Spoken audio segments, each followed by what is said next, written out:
If Russia invades, that means tanks or troops crossing the border of Ukraine again.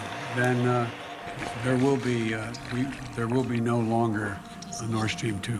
We will bring an end to it. But how will you do that exactly, since the project and control of the project is within Germany's control? I promise you we'll be able to do it. Tonight, sabotage at sea. That's what President Biden is calling the leaks and explosions along the Nord Stream pipelines.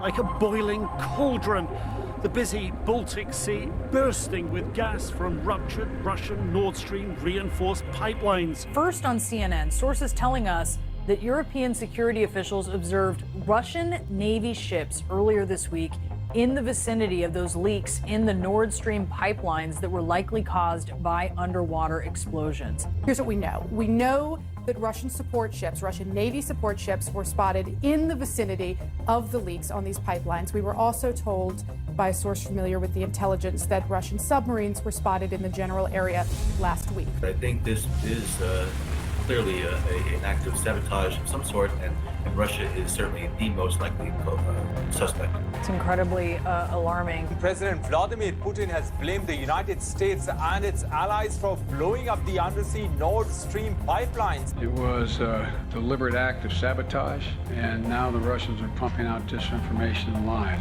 If Russia wanted to shut off the pipeline, they would flip the button, they would twist the knob. They don't need to blow it up, it's theirs. It starts in Russia. So it was pretty obvious to us the Biden administration was involved in this. They have been lying to us all along about this. There's no way the United States was not either involved or knew about this or at the very minimum approved it. Today, a senior U.S. government official rejected a new claim by Russia's defense minister. He claimed that Ukraine is preparing to detonate a radioactive dirty bomb with Western help on its own territory.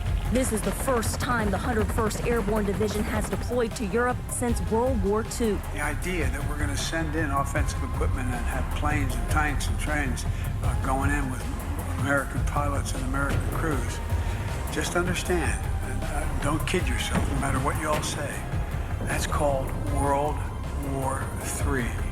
The U.S. will have to send their sons and daughters exactly the same way as we are sending their sons and daughters to war, and they will have to fight, and they will be dying.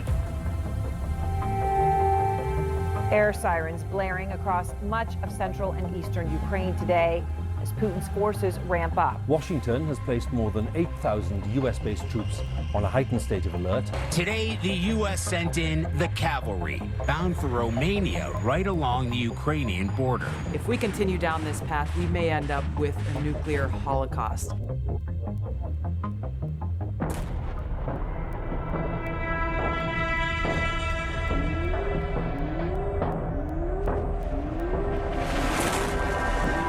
CNN has learned that the U.S. is developing contingency plans for possible Russian escalation in its war in Ukraine, including the potential use of tactical nuclear weapons. Russian President Vladimir Putin today making it official. He just formally suspended Russia's involvement in its last remaining nuclear arms control treaty with the United States. The prospect of nuclear conflict, once unthinkable, is now back within the realm of possibility. Every actuary, every historic war game, every analysis shows this leads to total thermonuclear war.